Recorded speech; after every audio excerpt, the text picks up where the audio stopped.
Hello and welcome to 2021. I hope your year is going reasonably well so far. I already know other people are having trouble, and if you're one of them, you're probably not alone. So today's video is the Gaslighting of America. 2020, the year we got gaslighted. Now, I have a movie here. In case you're not familiar with it, the movie Gaslight with Ingrid Bergman. Now you can see this is a very old movie. Not just from the fact that it's a VHS tape, but because it's also in black and white. So this is not a new concept, but it's a term that's become more of our common parlance in recent years. Basically, the premise of the movie, if you're not familiar with it, is that the husband in this movie is actually engaged in some felonious activities, including murder. And he turns on the gaslight in the abandoned part of the house, and she notices this, and he convinces her that she's going out of her mind. So basically, the gaslighting of America is America watched things happen, and those who claim to love us have told us that we're out of our minds. There are many things that are applicable to this gaslighting effort, and it was an all-year-long event. So let's dive into it in no particular order. Number one, the worst pandemic ever. Okay. Now, apparently, as of yesterday, when I last looked, 350,000 Americans have died of COVID-19. COVID-19 is called COVID-19 because it's a coronavirus identified in 2019, which is also part of the gaslighting because they said it was something that was 2020, but obviously it was characterized and identified in 2019. And this is from the CDC's own admission that I got from flyers hanging up on campus. So, worst pandemic ever, but didn't kill anywhere near as many people as the Spanish flu did a century ago. It didn't kill anywhere near as many people as the bubonic plague. People aren't rotting in the streets. And they say the hospitals are full, but I can go see the doctor if I want anytime. So I don't know what hospitals are full. And it seems like a staged event to me, but they're saying basically, what you're seeing is not what you're seeing. So, and then we get a vaccine, but they say it won't be ready for everyone until almost a year after it's released. So it'll be the end of this year before they'll have enough for everyone. So worst pandemic ever, worst response ever, and they of course are blaming Trump, even though no president, regardless of your party affiliation, can stop a virus from spreading. They can only advise behavior, but they cannot compel action. Number two, this is the segue from that. The individuals who are responsible for the pandemic and COVID quarantine issued this for our own good. These were predominantly mayors and governors, most of whom are Democrats, who have done this for our own good. Now, I wrote a note to my governor, and this is probably appropriate to other individuals as well, and I said, Walmart is routinely excoriated for moving into an area and closing small businesses and costing a community jobs. But no one has killed more businesses and lost as many jobs in such a short period of time in Nevada as Governor Steve Sisolak. How is it for our own good to shut our businesses, lose our jobs, and lock us in our houses? In many cases, with feelings of isolation, feelings of lack of mobility, prisoners in our jails have more rights under normal circumstances than the citizens who have committed no crime do today. Also, suicides are up. Just from the county school district where I live alone, they had more suicides in the first 3 months of lockdown at the end of the last school year for the graduating class of 2020 than they usually do in the entire county district in an entire year. Telling. But of course they tell us what we're seeing is not what we're seeing. Number three, all year long we watched as Antifa and BLM tore cities apart, burned them to the ground, looted businesses, took over police stations, beat up cops, and yes, I understand there was some inappropriate police behavior as well. But an eye for an eye makes the whole world blind. So if you want to, prove that you're better, then be better. Then we also had the occupation of two major metropolitan areas on the East Coast. And then the beginning of this year, so that was all last year. Ironically, there were no Trump protests in 2020, zero. And in 2020, there was the call from the Democrats ad nauseum to defund the police. And then at the beginning of this year, there was a supposed Trump riot, and I haven't yet seen any data that proved that they were, number one, incited by Trump, or they proved that they were actually Trump supporters. Also, who the hell breaks into Nancy Pelosi's office, puts their foot on the desk, and isn't wearing a mask? It's like they wanted to get caught. What are they, retarded? So anyway, and then the Democrats complained there weren't enough cops. So you claim all last year we need to defund the cops. All last year you tear apart cities and destroy businesses, and suddenly Trump is the biggest threat to democracy. Apparently the difference between a peaceful protest and a riot is whether or not the attendees agree with a particular political agenda. And of course, you're not seeing what you think you're seeing. 4. The sitting president of the United States was deplatformed in a single day from every social media network. The sitting president. Now, I don't care if you like him or not. And at this point, Joe Biden will be sworn in a week. But the point is that the sitting president of the United States had his right to free speech on social media taken away. The president. And if they can take away the president's right to speak, they can take away your right to speak. And they might, and they will. Now, the great irony is that Twitter claimed this week that they are free to do whatever they like because they're a private business.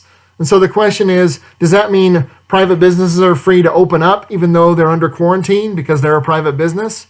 Or is it, we're allowed to do what we want because we're a private business that is supported by the party that is transitioning to power? Well, that's not preferential at all. Gaslight, gaslight, gaslight. Okay? So apparently, the bottom line of this is that you have free speech in America as long as you say what a particular political party wants you to say. Meanwhile, the Taliban still has a Twitter account. I'll bet Al-Qaeda does, and I'll bet there are all sorts of criminals as well. And this is not a new thing. All during 2020, especially during the first part of the quarantine, I noticed that there was an effort on YouTube to demonetize channels that were supportive of, involved in, or mentioned the MGTOW movement, men going their own way. And a lot of these people weren't deplatformed, but they were demonetized. And so this is YouTube's way of saying, you can say it if you like, but we're not going to allow you to get paid. Interesting. But nothing to see here. Number 5. We all watched last year as Joe Biden would show up to no crowds with no energy, and yet somehow not only did he get more votes than Barack Obama and Hillary Clinton, he got 10 million more votes than Donald Trump. Now, whether you like Donald Trump or not, watching a marble-mouthed, paraffin-headed pea-brain who has no energy and barely rallied at all beat a man where people were all over the place, there was MAGA merchandise everywhere, just defies imagination. And then they told us there is no significant evidence of widespread voter fraud whatsoever. And then we have the fact that the UPS can be trusted to deliver ballots, but not to deliver the vaccine. Now, I've noticed in my neighborhood that used to be the postman wouldn't arrive until after 8 or 9 o'clock. Now he's here before 5 p.m. because all of a sudden there's not the same kind of pressure on them and they don't have anywhere near the volume. But nothing to see here. It's just a gaslight, okay? Number 6.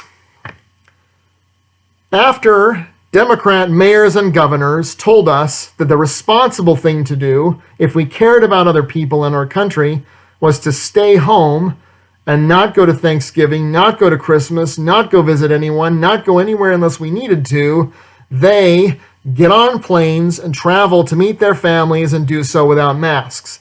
The governor of Nevada told us all to stay home for Thanksgiving, and then he flew to Hawaii with his family, where they didn't have masks.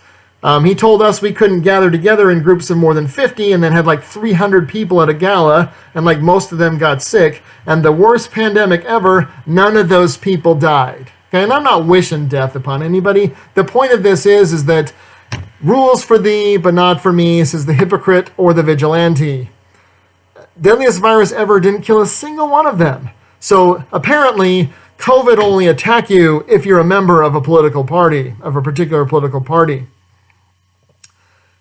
Then finally, the last one I'm going to bring up, last but not least, that I will mention today. The stimulus. Okay. Now I got a debit card in the mail because, they gave them to everybody whether we wanted them or not, whether we need them or not, because, that's fair, right? If you look at the Washington Post headlines about the stimulus, there is a clear bias. So at the beginning, the stimulus, Donald Trump, they were complaining that, Donald Trump wasn't offering enough money and that the Democrats wanted to do 2,000. And then when Donald Trump tried to do 2,000, it was, where are we going to get the money? And then it was 600, and they're like, well, 600, when Democrats gave away, I think it was $40 a month years ago, Nancy Pelosi was like, that, $40 a month will make a difference. And I don't have a single neighbor who's like, oh yeah, $40 a month, I'm good now. Like, yay! It's a drop in the bucket no matter how you spin it and who gives it to you. But the problem is that when it's Donald Trump's idea, it's not a good idea, and when it's Joe Biden's idea, it's the greatest thing since sliced bread. Nothing to see here, just a gaslight. So it begs the question of, was anything that we saw last year legitimate? Was any of it real? Or were we gaslighted the entire time? Were they out murdering the United States and then telling us that that there was nothing to see? Were they telling us that we were insane? Were they telling us that there was no crime in what they did? Because this is a man who murdered people and told his wife that she was crazy. Okay? Also, it has 17-year-old Angela Lansbury in it as the maid, which is kind of funny to watch a teenage Angela Lansbury, if you know who she is. But if what we saw was legitimate, if these things are true, we have arrived at a place where a majority of the country are crazy, or they will believe whatever the media feeds them. We've arrived at a point now where, according to the media, Democrat is synonymous with virtue and Republican is synonymous with villain. In fact, as soon as the Electoral College certified the vote at the beginning of this year, prominent members of the Democrat Party wasted absolutely no time in equating members of the opposition party with named members of the Nazi regime. Now, I am no apologist for Republicans if they're nincompoops, okay? And if you look at my social media, you can see me yell at Mitt Romney, ditch. I started Ditch Mitch before the Democrats did. Lindsey Graham, and a whole line of kit and caboodle nincompoops over there who talk out of both sides of their mouth and vomit untruths, half-truths, and whole lies. I will call them out. I have also, however, met some actual Nazis. And they weren't even, Hess and Himmler and Goering and those kind of people. These are just the regular rank and file. And those people are the creepiest SOBs I've ever met on the planet. Okay? They were interesting. So we have sitting legislators who talk about respect for the office and decorum, and they want to, they hate the politics of personal destruction, and we want to work together and bipartisan. We're the party of peace and tolerance, who use slanderous and defamatory language to talk about the people that they work with. Why would the Republicans want to work with them? And why would we want to have them speak about us that way? And of course, there are no repercussions because we have arrived in the world of gaslight, where the villain is not punished, where the villain does not suffer, but the villain makes everyone around him to suffer because the villain has convinced us all that we are absolutely insane. That's pretty insane. And the world is turned upside down. So welcome to 2021. Maybe we'll get some truth this year, because I'm pretty damn sure that 2020 was the year that America was gaslighted. Godspeed, and may he have mercy on our country.